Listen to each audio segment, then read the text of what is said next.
And imagine living in a world where every day feels like navigating a minefield. That was my life, my reality. I grew up under a tin roof, surrounded by poverty, neglect, and abuse. Every day felt like a cage, and I was the bird desperate to break free. Take a walk with me down memory lane to Pack Avenue in the 90s. This place was a battlefield, every step taken a fight. Either you stood your ground or found yourself trampled underfoot. Amidst this chaos, my older sister was a beacon of resilience, juggling 2 jobs and owning her own home at just 19. Her strength was inspiring, yet I couldn't help but feel left behind, lost without her guidance. The landscape of my youth was painted with drugs, crime, and the pulsating rhythm of hip-hop. These elements were so tightly intertwined, it was hard to see where one ended and the other began. I was caught in a web of drugs, crime, and hip-hop, and I chose to become a part of it. Becoming a criminal was not a choice, but a necessity for survival. This is a harsh reality many face, and I was no exception. The streets were my school, and crime was my curriculum. With every passing day, I was becoming more and more entangled in this web of illegality. The more I found success in this world, the deeper I fell. The harder it became to imagine a life outside of it. Ironically, my appearance played a significant role in my descent. My blonde hair, blue eyes, and fair skin didn't fit the stereotypical image of a criminal. This made it easier for me to fly under the radar, to blend in,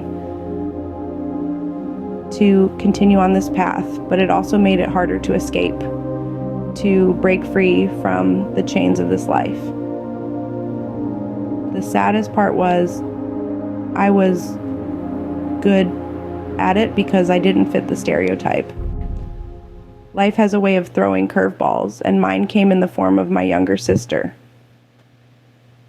Imagine this, a tiny, innocent life looking up to me with those big, trusting eyes. It was like a mirror reflecting back at me, showing me the mess I was. Suddenly, I was more than a girl, lost in the chaos. I was a big sister. I was her guidance, her protector, her role model. I had a responsibility, not just to her, but to myself. I saw the future in her eyes, a future I wanted to be part of, a future that didn't include the darkness I was living in.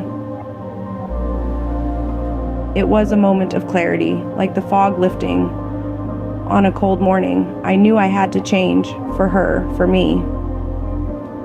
It was time to untangle myself from this web of crime, drugs, and despair. I made a choice to straighten up, to pour all my pain, my demons, into my music. Every step towards redemption was a struggle, but it was mine. It wasn't easy, not by a long shot, but then again, nothing worthwhile ever is. I had to claw my way out of the darkness, one painstaking step at a time. And in every step, I found music. It was my salvation. My life raft in a sea of chaos. It became my voice, my way of expressing all the pain, the anger, the frustration that had been boiling inside me. I poured everything into my lyrics, every ounce of pain, every sliver of hope. The beat was my heartbeat, the melody my soul's song. It was raw, it was real, it was me, and it was through this medium that I found my redemption. But redemption is not a one-time event. It's a continuous journey, a constant struggle against the demons of the past. It's about waking up every day, choosing to stay on the right path, despite the allure of the old ways. It's about making the conscious decision to be better, to do better. Every single day, And with every lyric I penned, every beat I danced to, I found a piece of myself I thought I had lost. I found a spark of hope, a glimmer of a future that was better than my past. But hope is not a passive thing. It's not something you just sit around and wait for. It's something you fight for, something you hold on to with every fiber of your being. It's the driving force that propels you forward, even when the world is trying to drag you back. So, I held on to that hope. I nurtured it. I let it guide me. And with every passing day, it grew stronger, brighter. And here I am today, still standing, still fighting, still hoping. My journey is far from over, but I'm proud of how far I've come. My past does not define me. My mistakes do not define me. I am defined by my resilience, my perseverance, my unwavering hope. In the end, it's about finding strength in the struggle, turning adversity into opportunity, and never giving up hope for a better tomorrow.